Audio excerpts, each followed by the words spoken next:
তো গত ভিডিওতে আমরা দেখেছিলাম যে আমি যে প্রজেক্ট যেটার উপর বেস করে যে প্রজেক্টটা বানাচ্ছি সেই মডেল ট্যাঙ্কের পরিস্থিতি।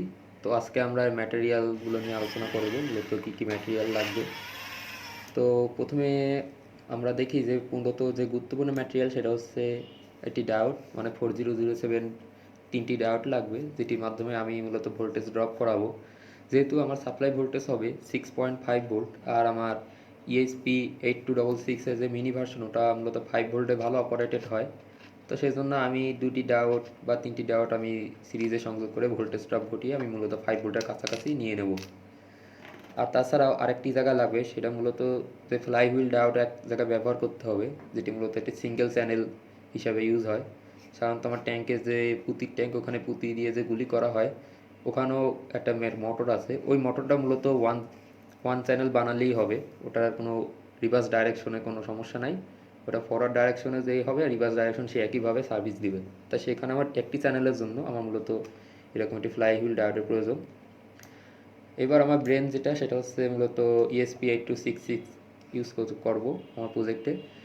যেহেতু এটি সাইজ খুবই ছোট, আর মূলত এটি ওয়্যারলেসলি একটা ফিচার আছে, যেহেতু ওয়াইফাই ফিচার আছে, সেই ক্ষেত্রে আমি এই মাইক্রো কন্ট্রোলারটি মূলত ব্যবহার করব। তো এই মাইক্রো কন্ট্রোলারের যে পিনগুলা, অর্থাৎ এখানে 16, 14, 12, 13, 15, তারপরে 5, 4, এই পিনগুলো আমি আইও পিন হিসেবে ব্যবহার করব। আর এখানে 5 ভোল্টে আমি সাপ্লাই দেব। তারপরে এই এন্টিনাটা আর গ্রাউন্ড হিসেবে অ্যাড আছে, তাই আমি এখানে মূলত গ্রাউন্ডের সাথে আমি আমার যে বড় এন্টিনাটা আসছিল ট্যাঙ্কের, ওটা আমি অ্যাটাচ করে দিব। আর এরপরে যে মোটর ড্রাইভারের জন্য যেটি লাগবে সেটা হচ্ছে L293 মোটর ড্রাইভার মডিউল। যেহেতু আমার এই ট্যাঙ্কটির সাইজ অনেক ছোট, আর আইসি মূলত যে আইসির সাইজটাও ছোট, সেক্ষেত্রে আমি খালি আইসিটা দিয়ে আমি বসাই দেবো, মূলত পুরো মডিউল আমি বসাবো না। তো L2993 হচ্ছে একটি 4 চ্যানেল ডুয়েল মোটর কন্ট্রোলার, একটি আইসি। এটি বাজারে সহজেই পাওয়া যায়।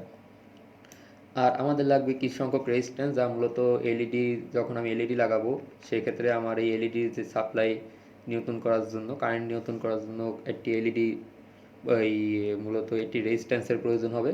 সাধারণত 470 ওহমের রেজিস্ট্যান্স দিলেই এনাফ। আর ট্রানজিস্টরের একটি বেজে একটি যেহেতু আমি সিঙ্গেল চ্যানেল যে বানাবো, যে ট্রানজিস্টর কন্ট্রোলে যে সিঙ্গেল চ্যানেল মোটরের জন্য যেটা বানাবো, মূলত যেটা দিয়ে গুলি করা হয়, তো ওইখানে আমার সিঙ্গেল চ্যানেলের জন্য আমার মাত্র একটা ট্রানজিস্টর দিয়ে একটা সার্কিট বানাতে হবে। সেই ক্ষেত্রে আমার ট্রানজিস্টরের বেজে এই সিম্পল একটি রেজিস্ট্যান্স দিয়ে দেবো, সেটি মূলত 1 কিলো ওহমের হবে। আর আমার যে ট্রানজিস্টরটা ইউজ করা হবে যে সিঙ্গেল চ্যানেলের জন্য, সেটা মূলত D882 একটি NPN ট্রানজিস্টর ইউজ করব। সাধারণত BC547 দিলে এই ট্রানজিস্টর পুড়ে যাবে, তাই আমার একটু হেভি কারেন্ট প্রবাহ করার জন্য, আর ট্রানজিস্টর যেন অনেকদিন লাস্টিং করে, সেজন্য আমি D882 ট্রানজিস্টর প্রিফার করব।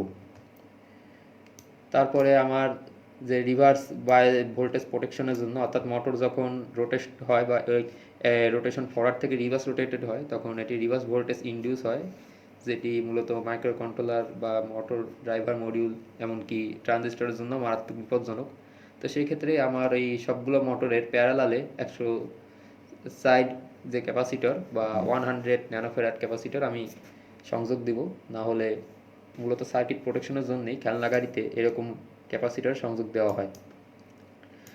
আর কিছু এলইডি আমি সংযোগ করব, যেহেতু আমার এই যে ট্যাঙ্ক, যে T19 ট্যাঙ্ক যেটা চায়না থেকে আসে, এটা কোনো লাইটিং সিস্টেম নাই, তাই মূলত এক্সট্রা ফিচার হিসাবে আমি লাইট অ্যাড করব। তা এরপর আসি আমাদের ভেরোবোর্ডটা, একটি ভালো মানের ভেরোবোর্ড আমরা ব্যবহার করব, যেহেতু এখানে মোটর লোড হবে বা মোটর চলাচল মোটরের মধ্যে দিয়ে বিদ্যুৎ প্রবাহ হবে, সেখানে 500 মিলি অ্যাম্পিয়ারের অধিক কারেন্টই প্রবাহ হবে। সেক্ষেত্রে আমরা ভালো পরিবাহী বা ভালো মানের ভেরোবোর্ড ইউজ করব। আর সবশেষে আমাদের যেটি দরকার সেটি হচ্ছে মূলত একটি স্পিকার, মূলত সাউন্ড আউটপুটের জন্য। তো সাউন্ড আউটপুটের জন্য আমাদের সাধারণত একটা সিম্পল বাজার স্পিকার দিলেই আমাদের কাজ শেষ। তো এই ছিল আমার মোটামুটি পুরো ম্যাটেরিয়াল কী কী লাগবে না লাগবে সেই বিষয়। আর সবশেষ আরেকটি কথা বলতে চাই, মূলত এই এতগুলো জিনিস আমি কানেকশন দেওয়ার জন্য আমি মূলত ইন্টারনেট কেবলের যে ক্যাট 6 তারগুলো আছে, হাফ হাফ হাত বা এক হাতের একটি ক্যাট 6 কেবল কেটে ওখানে থেকে 8টি তার বের করি। মূলত এই সব কিছু সংযোগ দেওয়া ইজি হয়ে যাবে। তো এই ছিল আমার টোটাল ম্যাটেরিয়াল বিষয়বস্তু। এবার নেক্সটে আমরা এর আর মাইক্রো কন্ট্রোলার প্রোগ্রামিং বিষয়ে আলোচনা করব। তো সবাইকে ধন্যবাদ আমার এই ভিডিওটি শেষ পর্যন্ত দেখার জন্য।